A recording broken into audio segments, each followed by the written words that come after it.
प्रिय मित्रों, आज मैं बिहार बोर्ड क्लास 10th का चैप्टर 1 वास्तविक संख्या का ऑब्जेक्टिव पढ़ाने वाला हूं, जो बोर्ड एग्ज़ाम 2025 के लिए इम्पोर्टेंट होने वाला है।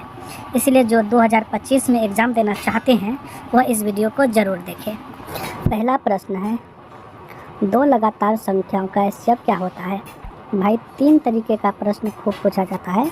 पहला प्रश्न, दो लगातार संख्याओं का एचसीएफ क्या होता है? दूसरा प्रश्न, दो लगातार सम संख्या का एचसीएफ क्या होता है? तीसरा प्रश्न, दो लगातार विषम संख्या का एचसीएफ क्या होता है? तो भाई याद रखिएगा, दो लगातार संख्या का एचसीएफ हमेशा 1 आता है और दो लगातार सम संख्या का एचसीएफ हमेशा 2 आता है और दो लगातार विषम संख्या का एचसीएफ हमेशा 1 आता है। तो भाई इस प्रश्न का उत्तर क्या हो जाएगा? 1, क्योंकि दो लगातार संख्या का एचसीएफ क्या हो जाएगा? 1। तो उम्मीद करते हैं यह प्रश्न आपको समझ में आ गया। तो चलिए नेक्स्ट प्रश्न की ओर बढ़ते हैं। भाई दूसरा प्रश्न कहता है, दो क्रमिक सम संख्या का एचसीएफ क्या होगा? तो भाई हमेशा याद रखिएगा, दो क्रमिक सम संख्या का एचसीएफ हमेशा क्या था? 2। 2 4 ले लीजिए, या 4 6 ले लीजिए, या 6 8 ले लीजिए। कोई भी संख्या लगातार सम संख्या होना चाहिए। अगर ऐसा संख्या लेंगे तो हमेशा इसका उत्तर क्या आ जाएगा? 2। इसका उत्तर क्या आ जाएगा? 2। इस प्रकार दो क्रमिक सम संख्या का एचसीएफ क्या हो जाएगा? 2। तो डी नंबर ऑप्शन सही हो जाएगा। उम्मीद करते हैं यह प्रश्न भी आपको समझ में आ गया। चलिए अब नेक्स्ट प्रश्न की ओर बढ़ते हैं। तीसरा प्रश्न कहता है, 144 के अभाज्य गुणनखंड में 2 का घातांक क्या होगा? जब भी इस तरह का प्रश्न देगा भाई, तो सबसे पहले इसका कॉमन फैक्टर निकालेंगे, जो भी संख्या दिया रहेगा। जैसे यहाँ पे 144 दिया है, जब इसका कॉमन फैक्टर निकालेंगे तो हमेशा किससे कटेगा? 2 से। 2 से जब भागा करेंगे तो 72 बार में भाग लगेगा, फिर 2 से जब भाग करेंगे तो 36 बार में लगेगा, और जब फिर 36 को 2 से भाग करेंगे तो हमेशा 18 आएगा, और फिर जब 2 से इसको भाग करेंगे तो 9 आएगा, और इस प्रकार जब 3 से करेंगे तो यहाँ पे कितना आ जाएगा? 3। तो इस प्रकार इसमें गिन लेंगे कितना 2 है, क्योंकि 2 का घातांक पूछा है, इसलिए 2 को गिन लेते हैं। 1 2 3 4, यानी इस अभाज्य गुणनखंड में 2 का घातांक कितना है? 4 है। इसलिए इस प्रश्न का उत्तर क्या हो जाएगा? 4, यानी बी नंबर उत्तर सही होगा। तो उम्मीद करते हैं यह प्रश्न भी आपको समझ में आ गया। अब बढ़ते हैं नेक्स्ट प्रश्न की ओर।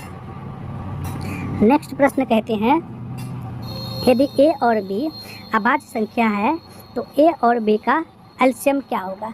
भाई जब भी ऐसा प्रश्न आए, अभाज्य संख्या का एलसीएम जब भी निकालने बोले तो उन दोनों का गुना कर दीजिए। जैसे 1 3 बोलेगा, 1 3 का गुना कर दीजिए। 5 7 बोलेगा तो 5 और 7 का गुना कर दीजिए। इस प्रकार जब भी दो लगातार विषम संख्या का अभाज्य संख्या का एलसीएम पूछेगा भाई, तो उसका क्या करना है? गुना कर देना है। जैसे यहाँ पे पूछा है ए और बी का एलसीएम क्या होगा? ए और बी का एलसीएम क्या हो जाएगा? A B. तो 4 नंबर का आंसर हो जाएगा ए बी। उम्मीद करते हैं यह भी प्रश्न आपको समझ में आ गया। तो अब बढ़ते हैं नेक्स्ट प्रश्न की ओर। अगला प्रश्न कहता है, पाई बट्टे 3 क्या है? तो भाई हमेशा जानते हैं आप लोग, पाई क्या है? अपरिमेय संख्या है। तो पाई बट्टे 3 क्या हो जाएगा? अपरिमेय संख्या हो जाएगा। तो इस प्रश्न का उत्तर क्या हो जाएगा? अपरिमेय।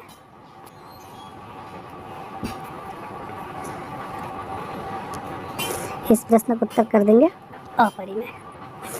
चलिए नेक्स्ट प्रश्न की ओर बढ़ते हैं। नेक्स्ट प्रश्न कहता है, 32 का अभाज्य गुणनखंड ज्ञात कीजिए।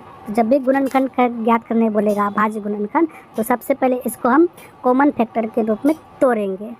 जैसे 32 को अभाज्य गुणनखंड के रूप में व्यक्त करेंगे तो 2 से भाग लगेगा, कितना बार में लगेगा? 16 बार में। फिर 2 से जब भाग करेंगे तो कितना आएगा? 8। फिर जब 2 से भाग करेंगे तो कितना आएगा? 4। फिर जब 2 से भाग करेंगे तो कितना आएगा? 2। तो इस प्रकार गिन लेते हैं कितना 2 है। 1 2 3 4 5। इस प्रकार इस प्रश्न का उत्तर क्या हो जाएगा? 5, यानी बी नंबर ऑप्शन सही हो जाएगा। तो इस प्रश्न का उत्तर क्या हो जाएगा? 2 का पावर 5। तो उम्मीद करते हैं यह प्रश्न भी आपको समझ में आ गया। अब बढ़ते हैं नेक्स्ट प्रश्न की ओर। नेक्स्ट प्रश्न कहता है 0 और 25 के बीच विषम संख्या कितनी होगी? तो भाई 0 और 25 के बीच विषम संख्या कितना हो जाएगा? 0 और 25 के बीच विषम संख्या हमेशा 12 होता है। इस प्रश्न का उत्तर क्या हो जाएगा? बी नंबर इसका उत्तर सही होगा। जैसे 1, 3, 5, 7 के बाद 9, 11, 13, 15, 17, 19, 21 और 23। इस प्रकार गिनेंगे तो 1, 2, 3, 4, 5, 6, 7, 8, 9, 10, 11, 12। तो 0 और 25 के बीच विषम संख्या कितनी होगी? तो 12। इस प्रश्न का उत्तर क्या हो जाएगा? बी नंबर ऑप्शन सही होगा। तो उम्मीद करते हैं यह प्रश्न भी आपको समझ में आ गया। अब नेक्स्ट प्रश्न की ओर पढ़ते हैं।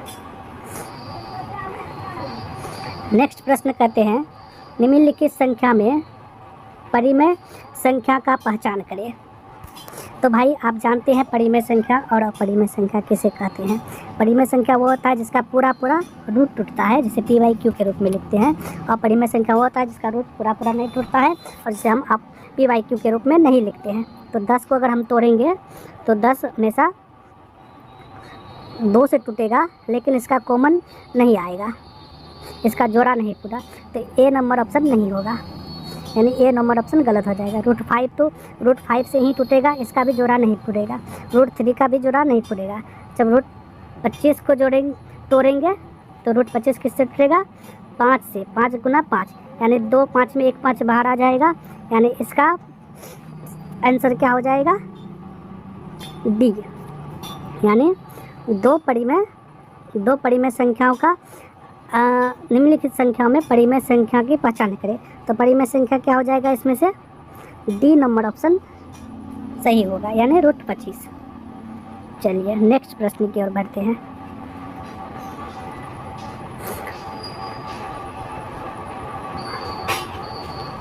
नेक्स्ट प्रश्न कहता है निम्नलिखित संख्या में कौन परिमेय संख्या नहीं है? भाई वैसे प्रश्न है जिसका रूट नहीं टूटेगा वह क्या हो जाएगा? अपरिमेय संख्या जैसे 625 का रूट तोड़ेंगे तो क्या हो जाएगा? 5 से टूटेगा, 25 से टूटेगा। 25 गुना 25 करेंगे तो कितना आ जाएगा? 625 हो जाएगा। 25 गुना 25 करेंगे 625, यानी 2 ठो 25 में से एक 25 को कॉमन ले लेंगे। और 225 को जब तोड़ेंगे तो 15 गुना 15 होगा 225, यानी 2 15 में से एक 15 को कॉमन ले लेंगे। उसी प्रकार 81 को तोड़ेंगे तो किससे टूटेगा? 9 गुना 9, यानी 2 9 में एक 9 कॉमन हो जाएगा। 125 का रूट नहीं टूटेगा, इसीलिए इस प्रश्न का उत्तर क्या हो जाएगा? 125, यानी डी नंबर ऑप्शन सही हो जाएगा। उम्मीद करते हैं यह प्रश्न भी आपको समझ में आ गया। आप चलिए नेक्स्ट प्रश्न की ओर बढ़ते हैं। निम्नलिखित में किसका दशमलव प्रसार शांत है? तो भाई इस तरह का प्रश्न भी बिहार बोर्ड खूब पूछते हैं। एक ऑब्जेक्टिव इस तरह का आते हैं कि निम्नलिखित में किसका दशमलव प्रसार शांत है और किसका दशमलव प्रसार अशांत है। तो याद रखिएगा भाई, जब भी दशमलव प्रसार ज्ञात करने के लिए बोले तो याद रखिएगा p/2 का पावर n गुना 5 का पावर m। जो संख्या 2 से कट जाएगा और 5 से कट जाएगा वही संख्या जो है कि शांत होगा, और जो संख्या 2 और 5 से नहीं कटेगा वह संख्या अशांत होगा। तो नीचे वाले संख्या को काटेंगे, जैसे 11/13 है। 13 ना तो 2 से कट रहा है ना ही 5 से कट रहा है, तो इस प्रकार एक आंसर नहीं होगा। 14 का काटेंगे तो 2 से तो कट जाएगा लेकिन 5 से नहीं कटेगा। 13 को काटेंगे तो किसी से नहीं कटेगा, लेकिन 8 2 से तो पूरा कट जा रहा है, लेकिन 5 से नहीं कट रहा है, लेकिन 8 जो है कि 2 से तो पूरा कट रहा है। इसीलिए इस प्रश्न का उत्तर क्या हो जाएगा? डी, यानी 3/8 इस प्रश्न का उत्तर होगा। तो उम्मीद करते हैं यह प्रश्न भी आपको समझ में आ गया। तो चलिए आगे के प्रश्न हम लोग नेक्स्ट क्लास में सॉल्व करेंगे। धन्यवाद।